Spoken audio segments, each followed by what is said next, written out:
고대에서 산은 신과 인간이 만나는 장소였습니다. 산은 이 땅에서 가장 높은 곳이었고 하늘에 가장 가까운 곳이었습니다. 그래서 사람들은 신을 만나기 위해서는 산으로 올라가야 된다고 생각을 했습니다. 그래서 고대의 신전을 보면 다 산 위에 있었습니다. 하나님도 사람들을 만나기 위해서 산 위로 올라오라고 하셨습니다. 그 대표적인 예가 에덴 동산이었습니다. 에덴 동산도 산 위에 있던 하나님께 드리는 신전이었습니다. 그런데 문제가 생겼는데 에덴 동산에서 사람들이 죄를 지었고 그 다음에 죄를 지어서 쫓겨나게 되었고 이후로 사람들은 하나님과 관계를 맺지를 못하게 됐습니다. 그럼에도 불구하고 사람들은 계속해서 산 위에 올라가서 우상도 짓고 여러 가지 악한 그런 죄들을 지으면서 신전을 지으면서 하나님께 다가가려고 했지만 계속해서 실패하셨습니다. 실패한 이유가 하나님이 허락하지 않았기 때문이었습니다. 그렇지만 하나님께서는 결국에서는 사람과 하나님의 관계를 회복시키길 원하셨고 사람을 만나기를 원하셨습니다. 그래서 하나님께서는 한 사람을 선택하셨는데 그 사람은 모세였습니다. 하나님은 모세를 선택하신 다음에 시내 산으로 올라오라고 말씀을 하셨습니다.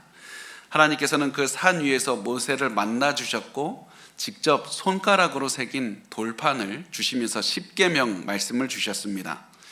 이 십계명이 무엇이냐면 하나님과 계속해서 친밀한 관계를 누리는 방법에 관한 말씀이었습니다. 그래서 하나님께서 주신 이 십계명을 받은 사람들은 이제는 십계명대로 하나님과 관계를 맺으면서 계속해서 살아가고 있었습니다. 그런데 많은 시간이 지났습니다. 굉장히 많은 시간이 지나서 또 한 사람이 산 위로 올라가기 시작합니다. 그런데 그 사람의 이름은 모세와는 전혀 다른 예수라는 사람이었습니다. 예수가 산 위로 올라갔다는 점에서는 모세와 같았지만 예수는 모세와 전혀 다른 그런 본질적으로 다른 분이었습니다. 그 이유는 예수는 단순한 사람이 아니라 하나님이셨기 때문입니다. 사람이 하나님을 만나기 위해서 산의 높은 정상으로 올라간 것이 아니라 하나님이 사람을 만나기 위해서 산 정상으로 내려오신 것이었습니다. 그래서 예수님께서는 산 위로 올라가서 하나님의 말씀을 증거해 주셨습니다. 그래서 마태는 이 사실을 계속해서 우리에게 강조하기 위해서 예수께서 산으로 올라가셨다, 예수가 산으로 올라가셨다, 예수가 산으로 올라가셨다는 사실을 계속해서 강조하고 있습니다. 그 한 가지 예가 마태복음 5장 1절에서 3절까지 말씀에 나오는데요, 이렇게 말씀을 합니다. 예수께서 무리를 보시고 산에 올라가 앉으셨다는 것은 권위의 상징입니다. 산에 올라가신 것은 하나님께서 임재하신 것을 보여주신 겁니다. 그래서 제자들이 나온지라 입을 열어 가르쳐 이르시되 심령이 가난한 자는 복이 있나니 천국이 그들의 것이며. 모세는 산에 올라가서 십계명을 하나님께 받았습니다. 그렇지만 예수님은 산 위로 내려오셔서 하나님의 말씀을 주셨습니다. 그것이 산상수훈, 우리가 잘 아는 산상수훈 말씀입니다. 이 이후에도 계속해서 예수님은 직접 산에 올라가서 인간들을 만나 주셨고 인간들에게 하나님의 말씀을 주셨습니다. 마태는 마태복음을 통해서 계속 반복하면서 이 사실을 기록하고 있는데요, 세 가지 제가 예만 들어보면 마태복음 14장 23절에 보면 예수님에 대해서 이렇게 말씀합니다. 기도하러 따로 산에 올라가시니라. 15장 29절에는 산에 올라가 거기 앉으시니. 마태복음 17장 1절과 2절은 이렇게 말씀합니다. 따로 높은 산에 올라가셨더니 그들 앞에서 변양되사. 예수님은 계속해서 산에 올라가셨고 마태는 계속해서 강조합니다. 하나님이 인간이 되신 예수님께서 산 위에 올라서 우리에게 말씀하고 있다고 감격에 겨워서 마태는 계속해서 산에 올라가셨다, 예수가 또 산에 올라가셨다, 하나님께서 임재하신 예수 임마누엘 하나님 예수께서 또다시 산에 임재하셨다, 이 사실을 강조하고 있습니다. 그래서 마태는 우리가 하나님이신 예수께서 우리를 위해서 이 땅에 오셨다는 사실을 반드시 기억하기를 원했던 겁니다. 그 마음이 강했던 마태는 자신이 기록한 마태복음을 예수님이 산에 올라서 말씀하시는 장면으로 마무리를 하고 있습니다. 그것이 오늘 우리가 나누는 말씀이 되겠습니다. 오늘 마태복음 28장 16절 말씀 한 절 같이 읽어보겠습니다. 시작. 11 제자가 갈릴리에 가서 예수께서 지시하신 산에 이르러. 마태가 예수님이 산에 올라서 말씀하시는 장면으로 이 마태복음을 끝을 내고 있습니다. 마태도요, 예수님이 승천하셨다는 사실 잘 알고 있었습니다. 그래서 예수님이 승천하신 것으로 마태복음을 끝낼 수도 있었습니다. 그렇지만 마태는 예수님이 이 땅에, 하나님이 인간의 몸을 입고 이 땅에 오셨다는 사실, 그 사실, 예수님이 위대하신 분이고 예수님은 메시아가 되시고 예수님은 영원한 임금이 되신 그 영원하신 위대하신 분이라는 사실을 우리에게 알려주고 그 사실을 우리의 가슴에 각인시키기 위해서 예수님이 산에 올라가서 말씀하시는 장면으로 마태복음을 끝을 내고 있는 겁니다. 왜 이렇게 끝을 내냐면 마무리가 사람들이 가장 기억하는 곳이기 때문입니다. 사람들은 글을 읽을 때 가장 마지막 부분을 잘 기억하기 때문에 마태는 가장 마지막 부분에 자기가 가장 심어주기를 원하는, 말하기를 원하는 그 메시지를 담아서 끝을 냈고, 이 마태가 이 사람들의 머릿속에 넣고 싶었던 그것은 예수님이 위대하신 분이다, 또다시 산에 오르셨다라는 사실을 강조하면서 우리에게 기억하라, 예수님이 올라가셨다, 예수님이 이렇게 위대한 분이라고 우리에게 소리치고 있는 겁니다. 하나님이신 예수님께서 인간의 육체를 입고 이 땅에 오셨습니다. 오늘 본문에는 이렇게 위대한 예수님과 대조가 되는 한 무리의 사람들이 등장을 합니다. 그 사람들은 바로 예수님의 제자들이었습니다. 마태는 이 예수님의 제자들이 약하다, 부족하다는 사실을 드러나기 위해서 이렇게 말을 합니다. 11제자. 우리가 잘 알고 있습니다. 성경에서 완벽한 숫자 12라는 숫자입니다. 그래서 예수님도 제자를 고를 때 12명을 고르셨습니다. 그래서 지금 제자들이 일반적인 상황이라면 12명이 있어야 되는 것이 맞습니다. 그렇지만 지금 예수님 앞에는 제자들이 11명밖에 없었습니다. 그 이유는 우리가 잘 알다시피 가룟 유다가 예수님을 배반한 다음에 스스로 목숨을 끊었기 때문이었습니다. 이래서 11명의 제자가 되었습니다. 그런데 가룟 유다가 떠난 후에 사실은 제자들은 이 가룟 유다를 대체할 한 명을 또 뽑을 수도 있었습니다. 한 명을 또 뽑을 수도 있었지만 가룟 유다를, 이 자리를 대체할 사람을 뽑지 않고 제자들은 가만히 있었습니다. 왜냐하면 이 당시에 가장 먼저 제자들은 예수님이 죽었다고 생각을 했기 때문입니다. 예수님이 죽은 상황에서 제자가 10명이든 11명이든 12명이든 그게 무슨 상관이냐, 그런 생각으로 이 사람을 대체할 사람을 뽑질 않았습니다. 그렇다면 예수님이 부활하신 다음에 왜 제자를 뽑질 않았습니까? 제자들은 그럴 마음도 없었습니다. 그냥 정신없이 시간이 가고 있었습니다. 그렇다면 예수님께서는 왜 부활하신 다음에 제자 한 명을 더 뽑아서 12명 만들지 않으셨을까? 그렇게 해서 완벽한 수의 12명으로 만들면 참 좋을 텐데 예수님은 불완전한 11명으로 남겨두셨습니다. 왜 그랬을까요? 이 말씀에 대해서, 이 질문에 대해서 더글라스 오도넬 목사님이라고 계신데요, 그분께서는 이렇게 해석을 합니다. 우리는 예수님이 곧바로 12번째 제자를 왜 세우질 않았는지 그 이유에 대해서 확실히 알 수는 없습니다. 그러나 예수님 앞에 선 제자들이 11명이라는 사실을 통해서 우리가 확실하게 알 수 있는 것은 11명은 불완전하다는 겁니다. 11명이라는 숫자를 통해서 그 제자들이 불완전하다는 사실을 극명하게 드러내고 있습니다. 게다가 이 11명은 누굽니까? 방금 전에 예수님에 대한 믿음도 깊지 않고 십자가 앞에서 도망쳤던 그런 사람들이었습니다. 이 제자들은 죄가 많고 불안한 사람들이었습니다. 그럼에도 불구하고 예수님께서 이 11제자를 부르셨던 이유는 이 불완전한 사람들을 예수님이 사용하길 원하셨기 때문이고, 죄가 많은 이들을 통해서 이 예수님의 사역을 이어받기를 원하셨기 때문입니다. 조금 있으면 예수님께서 승천하실 텐데 예수님의 사역을 이어받기를 원하는 사람들이 바로 불완전하고 죄가 많은 이 11명의 사람들이었다는 사실입니다. 그런데 우리가 여기서 주목해야 될 점이 단순히 제자들이 11명이었다는 이 사실만은 아닙니다. 한 가지 더 이상한 점이 있습니다. 그게 뭐냐면 예수님이 말씀을 잘 보면 제자들을 갈릴리에 있는 산으로 부르셨다고 말씀하는 대목이 이상한 겁니다. 지금까지 제자들은 예루살렘에 있었습니다. 예수님께서 말씀하실 용건이 있으면 제자들과 함께 그냥 예루살렘에서 말씀하면 됩니다. 그런데 예수님께서는 일부러 제자들을 갈릴리로 걸어오게 하셨습니다. 예루살렘에서 갈릴리까지의 거리는 약 160km가 됩니다. 그리고 그 당시에는 우리가 잘 알다시피 차가 없죠. 걸어가야 됩니다.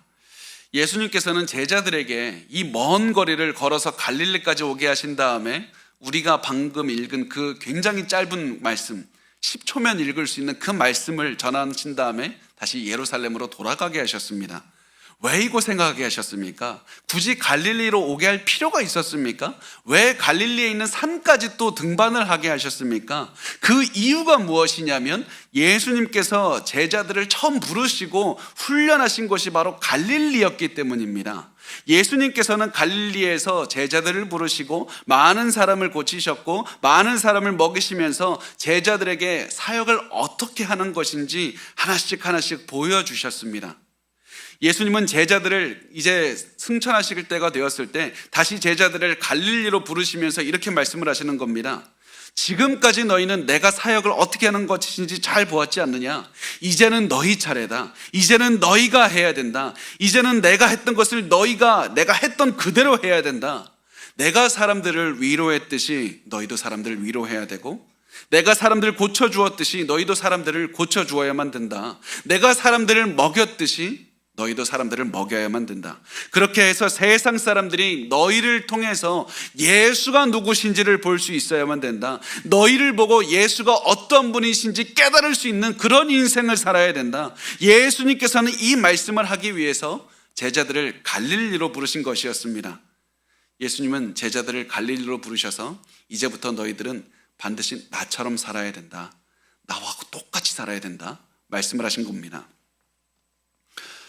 우리도 반드시 이 예수님의 모습, 예수님의 말씀, 예수님의 마음을 기억하시길 바랍니다. 조금 있으면 승천하실 예수님은 제자들에게 책을 주신 것도 아니었습니다. 특별한 기술을 전수해 주신 것도 아니었습니다. 예수님은 제자들이 예수님의 그 위대한 사역을 이어받게 하기 위해서, 이 죄 많은 사람들이 예수님의 사역을 이어받게 하기 위해서 이 12명에게 예수님 자신을 주셨습니다. 예수님 자신을 보여주셨습니다. 예수님의 일거수일투족을 보여주셔서 제자들이 예수님처럼 되는 법을 알려주신 겁니다. 그래서 이 제자들은 예수님처럼 생각하고 예수님처럼 말하고 예수님처럼 걷고 예수님처럼 밥을 먹고 예수님처럼 잠을 자는 법을 그렇게 가르쳐 주신 겁니다. 그렇게 가르쳐 주신 다음에 예수님은 이제는 너희가 흩어져서 예수님처럼 살아야 된다 말씀을 하신 겁니다. 예수님을 닮아서 예수님처럼 살아가는 것이 바로 성경이 말하는 제자도입니다. 성경은 많은 교리를 외우면 예수의 제자가 될 수 있다고 말하지 않습니다. 성경은 성경에 대해서 많은 지식이 있으면 제자가 될 수 있다고 말하지도 않습니다. 성경이 말하는 제자도는 예수님처럼 내가 변하는 겁니다. 그래서 예수님은 3년 사역을 하시면서 이 12제자들을 예수님과 닮은 사람들로 제자를 키우셨고, 이 땅을 떠나실 때가 가까이 왔을 때 제자들에게 명령하신 겁니다. 이제 때가 왔다. 너희가 이제 할 차례이다. 너희는 이제 내가 보여준 대로 내 삶을 보고 배운 대로 삶에 실천해야 된다. 그렇게 말씀을 하셨습니다. 그러나 이 예수님의 사역은 그때 그치는 것이 아니라 오늘날에도 이어지고 있습니다. 어디에서 이어집니까? 바로 여러분과 저를 통해서 이어지고 있는 겁니다. 우리를 통해서 이 제자도는, 예수님께서 시작하신 이 제자도는 이어지고 있습니다. 어떻게 이어집니까? 목회자가 매일 예수님을 닮아가기 위해서 최선을 다해서 발버둥 치면서 저의 삶을 보여주고 성도들은 목회자를 닮아가기 위해서 최선을 다해서 살아가는 겁니다. 그리고 이 모습을 통해서 변화된 모습을 우리 가정에 보여주면서 가족이 나를 통해서 나처럼 변하게 하기 위해서 최선을 다해서 살아가는 것, 나를 통해서 예수를 보여주고 그래서 가족들이 나를 보고 예수처럼 변하게 하는 것, 그것이 바로 성경이 말하는 제자도이고 오늘 우리 이 시간을 통해서도 제자도는 이어지고 있다는 사실입니다. 그 제자도는 여러분의 가정에서 여러분의 삶에서 계속 이어져야만 됩니다. 예수님께서 이제 나처럼 살라 이 말씀을 들은 제자들은 두 가지 반응을 보였습니다. 17절 말씀입니다. 우리 같이 읽어보겠습니다. 시작. 예수를 배웠고 경배하나 아직도 의심하는 사람들이 있더라. 어떤 제자들은 예수님을 경배했습니다. 어떤 제자들은 아직 예수님을 의심했습니다. 우선 어떤 제자들, 이 제자들은 예수님을 경배한 사람들이 있었는데 여기서 경배했다는 말은 하나님께 예배드리듯이 이 경배를 했다는 말입니다. 여기서 쓰는 이 말은 다른 데서 쓰지 않고 하나님께 예배드릴 때 쓰는 말입니다. 그래서 어떤 제자들은 하나님께 예배드리듯이 예수님께 예배를 드렸다 이 말을 하고 있습니다. 이렇게 예수님을 믿고 경배하는 제자들이 있는가 하면 어떤 제자들은 예수님을 의심했습니다. 여기서 의심한다는 단어가 좀 어려운 이 헬라어 단어인데요. 디스타조라는 단어입니다. 디스타조라는 단어인데 이 말은 의심한다는 말도 있지만 주저한다라는 의미도 포함이 되어 있습니다. 그래서 이 말씀을 보면 제자들이 예수님을 못 믿겠습니다. 의심했다기보다는 믿기를 주저했다고 보는 편이 나은 것 같습니다. 그래서 이 말을 그 본문 말씀에 적용시켜 보면 그들은 이렇게 생각을 한 것 같습니다. 지금 내 눈앞에 서 있는 분이 진정한 부활하신 예수님인가? 나는 지금까지 이 구약의 하나님만 믿고 있었는데 이 예수님도 동일하게 이 경배하고 예배하는 것이 맞는 것인가? 이런 생각 때문에 어떤 제자들은 예수님께 경배하는 것을 주저했습니다. 이렇게 의심하고 주저하는 제자들에게 예수님은 어떻게 하셨냐면 새로운 증거를 보여주지는 않으셨습니다. 또 다른 증거를 보여주셔서 예수님은 내가 아버지 하나님과 같은 하나님이고 예수님이 실제로 부활했다는 증거를 보여주지 않으셨습니다. 그 이유가 무엇이냐면 두 가지가 있는데 첫 번째, 예수님은 제자들에게 이미 충분하게 증거를 보여주셨기 때문이고 또 다른 이유는 예수님에 대한 의심은 예수님을 따라 살 때만이 극복할 수 있기 때문입니다. 머리로 극복하는 것이 아니라 예수님에 대한 의심은 예수님을 따라갈 때만 극복을 할 수가 있습니다. 예수님의 제자로 살면서 예수님을 따라서 걸어갈 때 예수님의 능력을 체험하면서 우리가 가진 모든 의심을 사라지게 되는 겁니다. 그래서 예수님은 제자들에게 설명하는 대신 순종하라는 명령을 내리셨습니다. 여러분, 이것이 우리 삶에도 그대로 적용된다는 사실을 기억하셨으면 좋겠습니다. 여러분이 지금 이 제자들처럼 마음에 의심이 있다면 우리가 지금 해야 될 것은 무엇이냐면 머리로 이해하기를 원해서 또 다른 책을 펼치는 것이 아니라 예수님의 제자로 살아내는 겁니다. 예수님이 생각하신 대로 생각하고 말씀하신 대로 말해보고 걸으신 대로 걸어보면서 예수님의 제자로 살아내는 겁니다. 이렇게 해서 우리가 가지고 있는 예수님에 대한 지식과 체험이 같이 걸어가야 되는 겁니다. 저는 자전거 페달과 같다는 생각을 많이 할 때가 있습니다. 우리가 예수님에 대한 지식에 한 걸음 가면 거기에서 우리가 무엇을 해야 되냐면 자전거 페달은 오른발만 돌리면 넘어질 수밖에 없고 왼발만 돌려도 넘어질 수밖에 없습니다. 그래서 우리가 지식이 한 걸음 갔다면 다음에 체험이 하나 가야 되고요. 그 체험이 간 다음엔 또 궁금한 게 생길 겁니다. 지식이 또 거기에 채워넣어서 한 걸음 가면 또 거기에 맞춰서 예수의 제자로 살면서 체험이 또 한 걸음 가는 겁니다. 이렇게 걸어갈 때만 우리가 온전한 신앙생활을 할 수가 있고 이렇게 할 때만 예수님께서 원하시는 그런 삶의 성장을 이룰 수가 있다는 사실을 우리 반드시 기억하셨으면 좋겠습니다. 예수님께서는 의심하는 제자들에게 이제 명령을 내리시는데 명령을 내리기 전에 가장 먼저 제자들이 예수님의 명령 내리는 그 근거, 왜 나는 예수님의 명령을 들어야 되는가? 그 근거에 대해서 말씀을 하셨습니다. 그 말씀이 18절에 나옵니다. 우리 18절 말씀 같이 읽겠습니다. 시작. 예수께서 나와 말씀하여 이르시되 하늘과 땅의 모든 권세를 내게 주셨으니. 하늘과 땅의 모든 권세를 주셨다. 이게 무슨 말입니까? 하늘과 땅의 모든 권위를 주셨다. 이 말씀이 사실 굉장히 중요합니다. 왜냐하면 예수님께서는 단순히 그냥 나에게 모든 권세가 있다, 이 말씀을 하기 위해서 이 말씀을 하신 것이 아니라 다니엘서의 메시아를 지칭하는 다니엘서 말씀을 인용해서 하신 말씀이기 때문에 그렇습니다. 다니엘서 7장 13절과 14절 말씀을 보면 이게 인자 같은 이가, 예수님께서 인자는이라고 지칭하실 때 쓰는 말이 여기 인자 같은 입니다. 예수님께서 이 인자 같은 이라고 말씀하시는 이 자주 인용하시는 말씀인데, 여기서 다니엘서에서 뭐라고 말씀하냐면 그에게 권세와 영광과 나라를 준다. 하나님께서 메시아에게 권세와 영광과 나라를 준다, 이 말을 인용해서 예수님께서 하늘과 땅의 모든 권세를 내가 받았다, 이렇게 말씀을 하는 겁니다. 그래서 예수님께서는 아버지께 하늘과 땅의 모든 권세를 예수님께 주셨다, 이 말씀을 통해서 이 다니엘서에서 제시하는 메시아, 너희가 그동안에 그렇게 기다리던 메시아가 바로 나다, 구약에서 하나님께서 약속하신 그 메시아가 바로 나라고 계속해서 말씀을 하고 있는 겁니다. 예수님이 메시아라는 사실이 왜 중요합니까? 메시아가 어떠한 역할을 하는 사람이냐면 이 땅에 하나님의 나라를 세우는 사람이기 때문에 그렇습니다. 메시아는 이 땅에 하나님의 나라를 세우고 하나님의 나라를 통치하는 임금이 되시는 분이기 때문에 예수님께서 메시아가 중요하다고, 내가 그 메시아라고 말씀을 하시는 겁니다. 자, 여기서 우리가 한 걸음 더 나아갔으면 좋겠는데요, 하나님의 나라에 대해서 나눠보기를 원합니다. 예수님의 이 땅에서 세우시는 하나님의 나라가 도대체 뭡니까?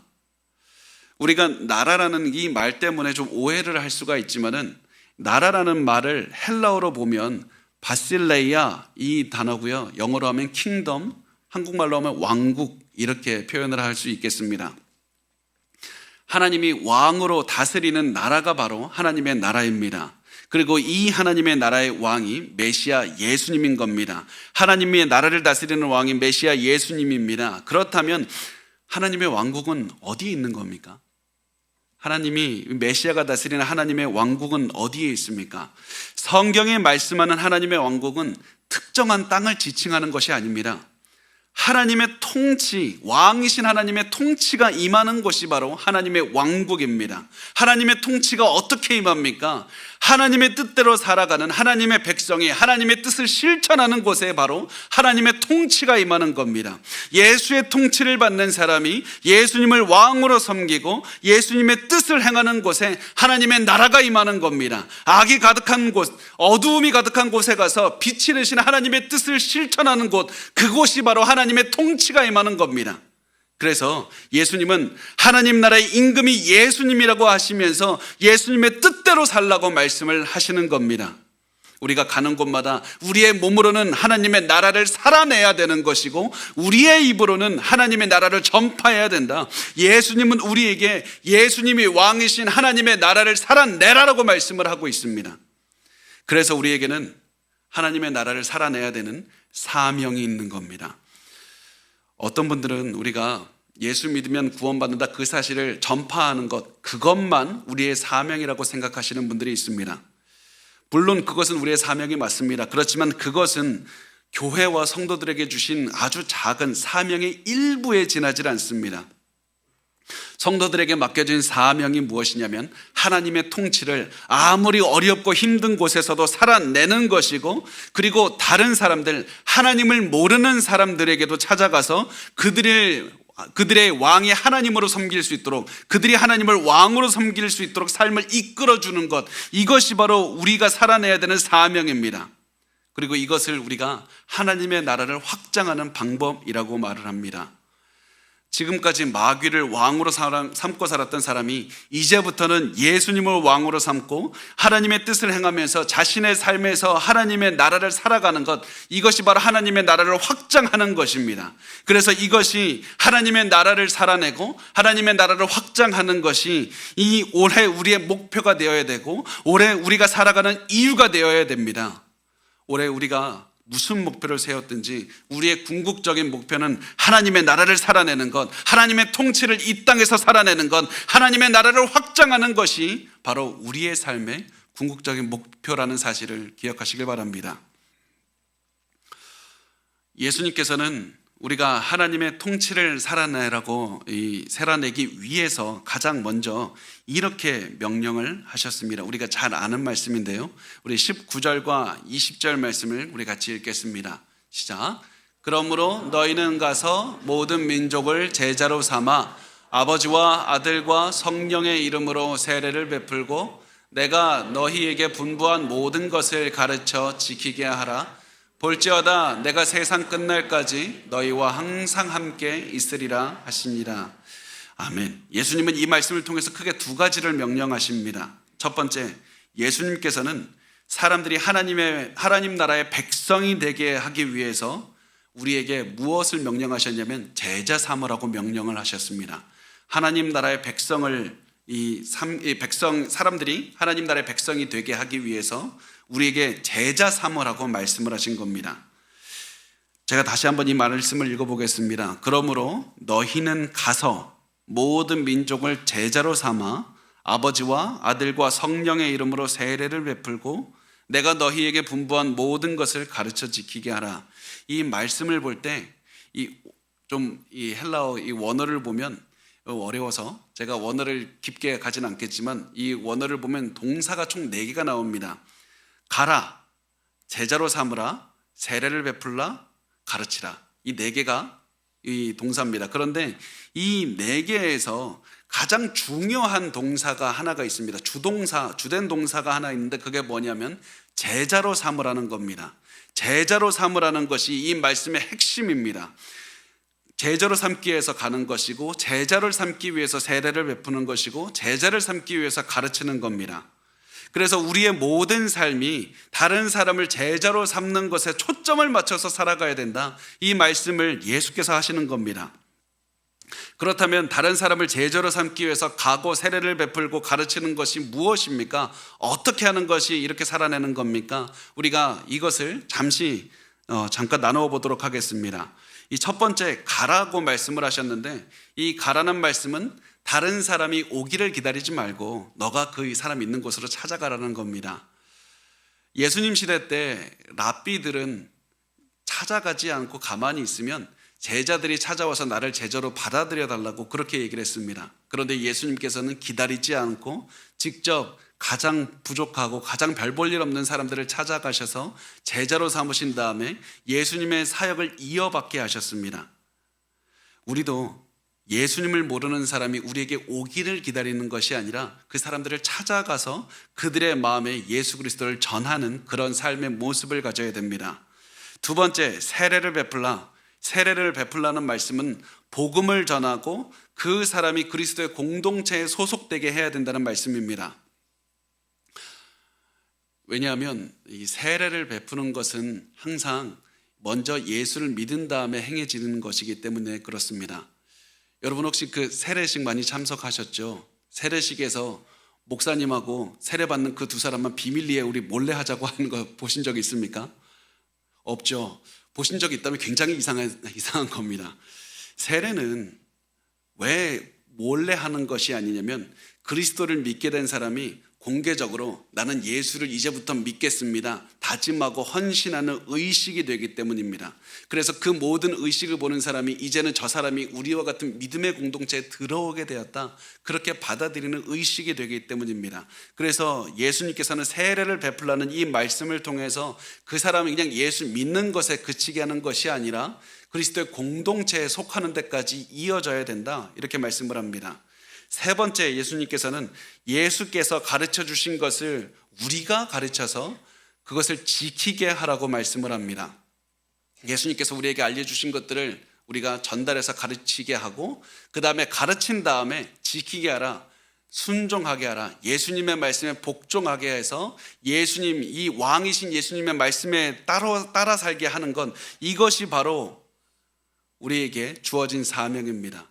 이 모든 것, 이 세 가지를 하는 목적이 무엇입니까? 바로 주동사 제자를 삼는 것입니다. 그 사람을 찾아가서 예수를 믿게 하고 교회에 소속되게 한 다음에 예수님의 말씀에 순종해서 살게 하는 목적이 바로 그 사람을 그리스도의 제자로 살게 하기 위해서입니다.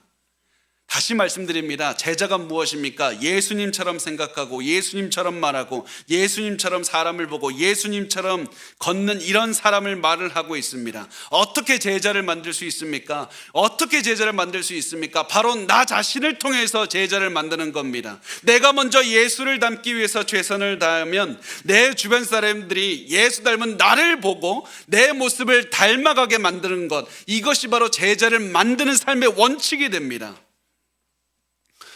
우리는 보통 가족을 전도해서 교회 다니게 한 다음에 내가 교회 다니게 만들었으니까 내가 할 일을 다 했다고 생각을 할 때가 많습니다. 그렇지만 우리에게 맡겨주신 우리의 의무, 우리의 사명은 우리의 가족을 예수 그리스도의 제자로 삼는 데까지 나아가야 되는 겁니다. 어떻게 나아갑니까? 나를 통해서 제자를 만들어야 됩니다. 예수를 닮아가는 나를 통해서 우리의 가족의 제자를 만들어야 됩니다. 여러분의 자녀와 여러분의 배우자가 나를 통해서 예수의 제자가 되도록 이끌어줘야 되는 것이 바로 우리에게 주어진 사명입니다.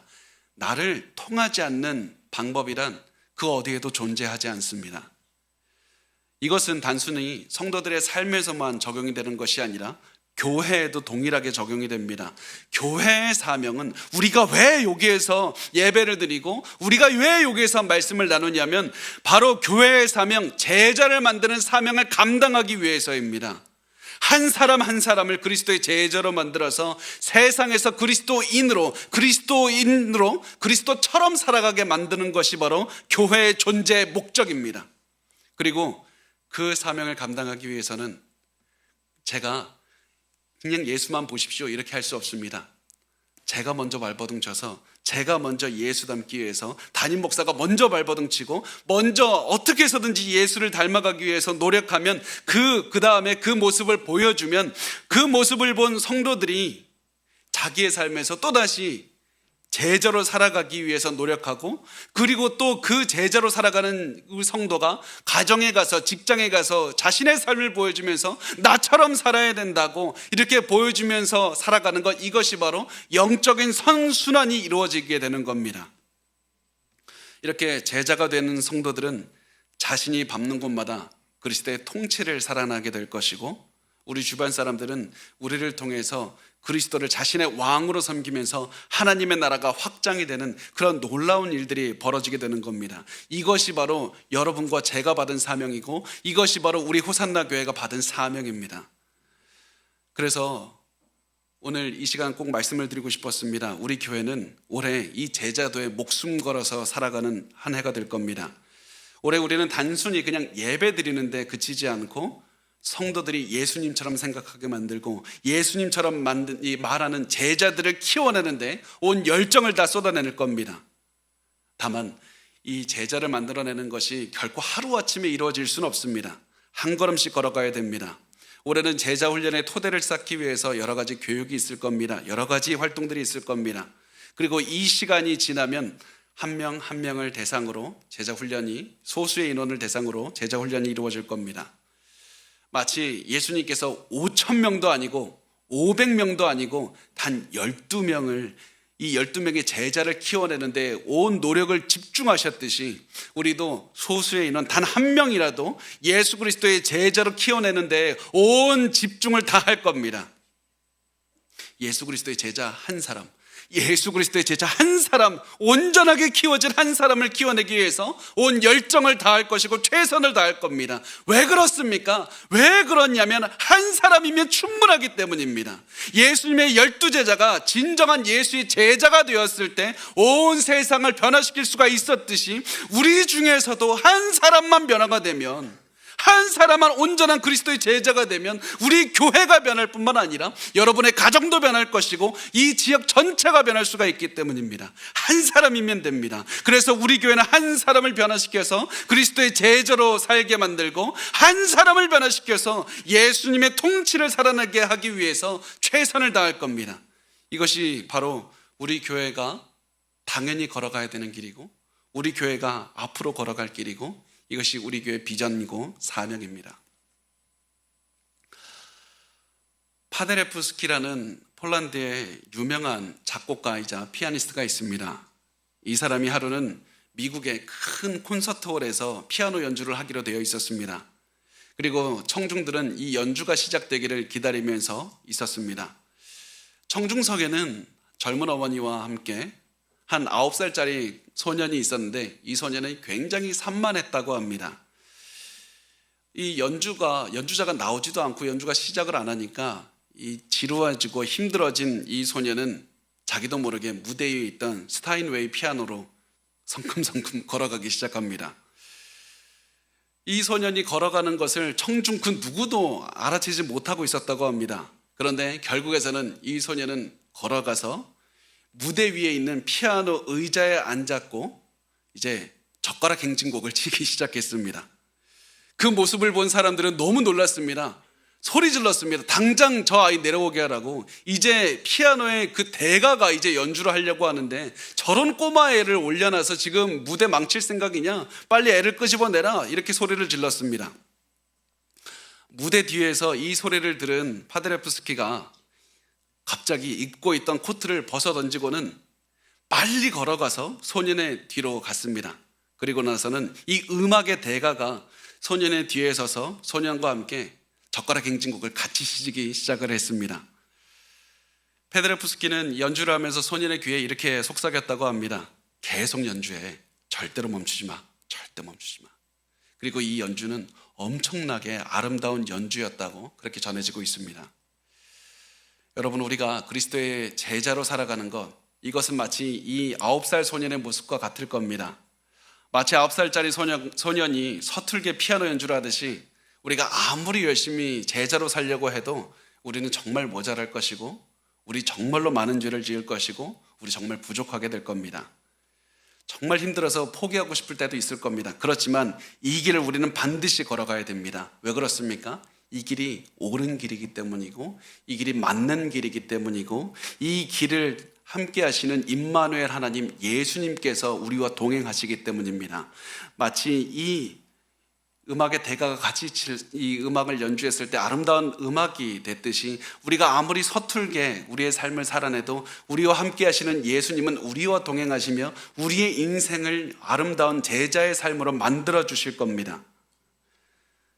그리고 우리가 이렇게 제자의 삶을 살아갈 때 우리를 통해서 예수님께서는 굉장히 많은 사람들을 우리를 통해 제자로 키워내실 것이고 우리 서툴고 부족한 우리를 통해서 하나님의 나라가 확장이 되는 엄청난 일이 벌어지는 것을 우리 눈으로 목격하게 될 겁니다.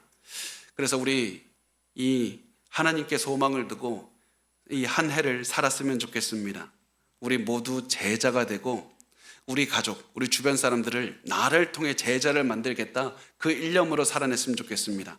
그렇게 할 때 우리를 통해서 예수께서 영광을 받으실 것이고 우리를 통해서 많은 제자들이 울려 퍼지고 하나님의 나라가 확장되는 그런 놀라운 기적을 체험하게 될 겁니다.